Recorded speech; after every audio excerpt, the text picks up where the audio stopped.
Jepang krisis beras, Filipina krisis beras, Malaysia krisis beras. Alhamdulillah Indonesia masih ada beras.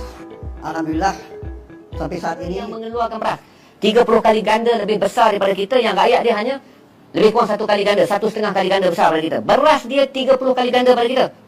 Kita keluar 1.7 juta tan metrik setahun.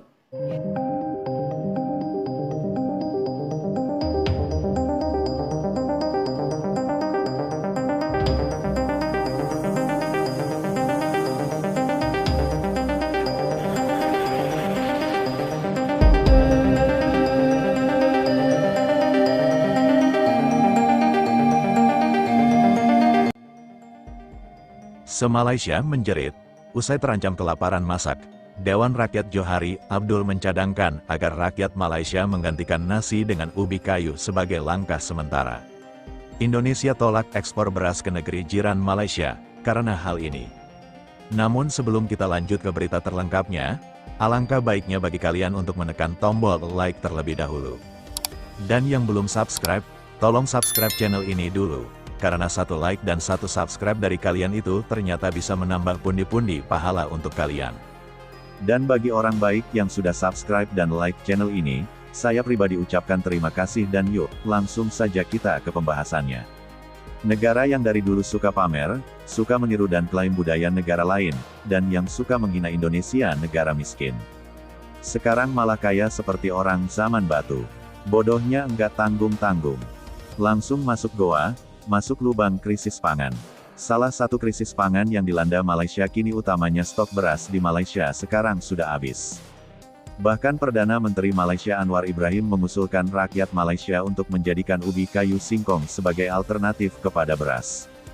Perdana Menteri Anwar Ibrahim juga menyarankan agar rakyat Malaysia menanam padi di area sekitar rumah, terutama di daerah perkotaan.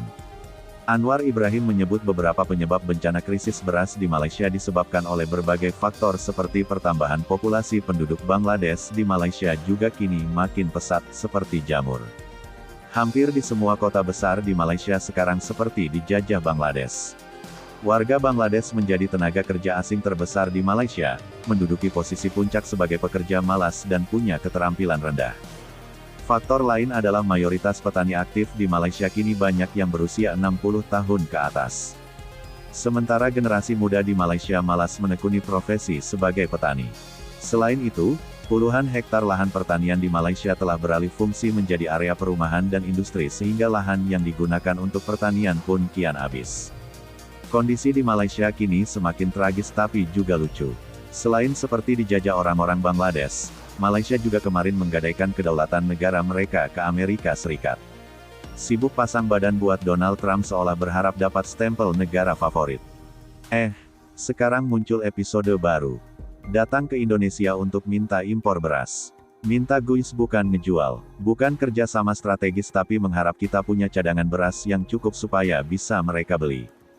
Bayangin negara yang dulu sok ingin jadi anak emas Amerika sekarang malah terlihat seperti ingin jadi anak bawang Indonesia. Malaysia ibarat tetangga yang suka sombong karena punya mobil baru. Sekarang datang minta nebeng beras. Tim dari Kementerian Pertanian Malaysia bahkan sampai terbang langsung ke kantor Bulog Indonesia. Tujuannya bukan kerjasama teknologi, bukan sinergi produksi, tapi ngecek stok beras kita. Mereka takut kalau stok beras Indonesia enggak cukup. Kenapa? Karena kalau kita enggak cukup, mereka gagal impor beli beras dari Indonesia.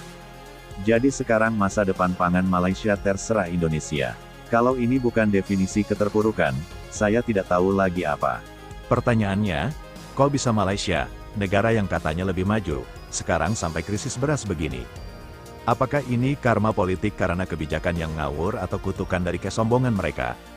Atau efek samping jadi terlalu probar tapi lupa mengurus sawah sendiri? Malaysia meminta impor beras dari Indonesia karena mengalami krisis pasokan beras akibat kenaikan biaya produksi dan keterbatasan lahan pertaniannya. Permintaan impor beras dari Malaysia langsung ditolak oleh Menteri Pertanian Indonesia, Andi Amran Sulaiman. Menteri Pertanian Andi Amran Sulaiman menyatakan bahwa Indonesia harus memprioritaskan ketahanan pangan nasional terlebih dahulu daripada membantu Malaysia. Pemerintah Malaysia mengakui mengalami kekurangan stok beras karena kenaikan biaya produksi, keterbatasan lahan, dan cuaca. Mereka telah resmi meminta Indonesia untuk melakukan ekspor beras. Menteri Pertanian Malaysia, Datuk Seri Muhammad bin Sabu mengatakan, Indonesia dan Malaysia adalah dua negara jiran yang sangat dekat seperti abang dan adik, maka Indonesia seharusnya wajib membantu. Dilansir dari The Malaysian Reserve, industri perberasan Malaysia kini berada dalam tekanan besar. Negara tersebut terjebak antara ketergantungan impor yang terus meningkat, stagnasi hasil panen lokal, dan tantangan struktural yang menghambat upaya mencapai swasembada.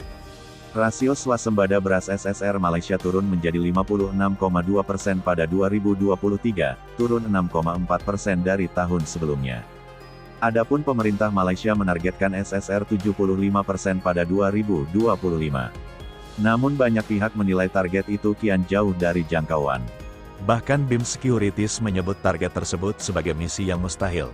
Sejumlah persoalan yang membuat rasio swasembada beras Malaysia turun meliputi ahli fungsi lahan, tanah yang semakin rusak, irigasi yang ketinggalan zaman, hingga populasi petani yang menua. Di sisi lain, perubahan iklim ekstrim telah merusak lebih dari 10.430 hektar sawah dan mengacaukan pola tanam. Petani di Malaysia juga dilaporkan menghadapi tantangan seperti hama kumbang, ulat gerayak, dan gulma yang makin menggerus produktivitas. Meski pemerintah telah menaikkan harga minimum padi menjadi Rm1.800 per ton dan memberikan subsidi, marin keuntungan tetap menyusut karena biaya produksi tinggi. Parlemen Malaysia meminta pemerintahnya untuk belajar ke Indonesia setelah negara mereka dilanda krisis pangan.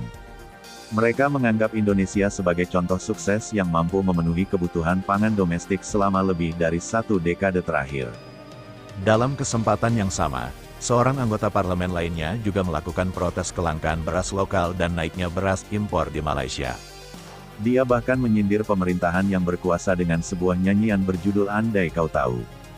Jadi kurang dari peristiwa-peristiwa itu, Presiden Indonesia pada suatu ketika mengarahkan Menteri Pertanian untuk membuat transformasi pertanian dan mereka telah mentransformasi dari atas sampai bawah pertanian, ujar anggota Parlemen Malaysia, Datuk Seri Panglima Bung Mokhtar Radin dalam siaran pers.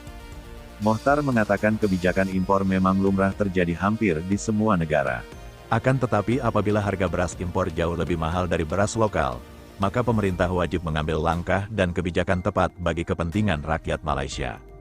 Stok beras dalam negeri yang diproduksi Indonesia mencapai rekor tertinggi di saat Jepang hingga Malaysia tengah dilanda krisis beras.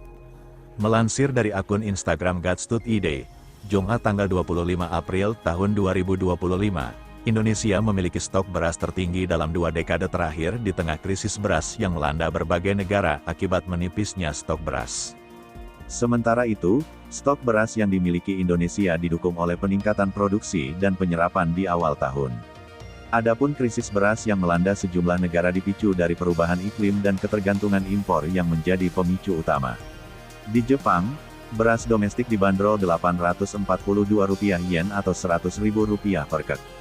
Harga beras di Jepang naik lebih dari 100% dibanding 2024. Kondisi ini membuat pemerintah Jepang harus mengimpor beras dari Korsel lagi sejak terakhir 1999.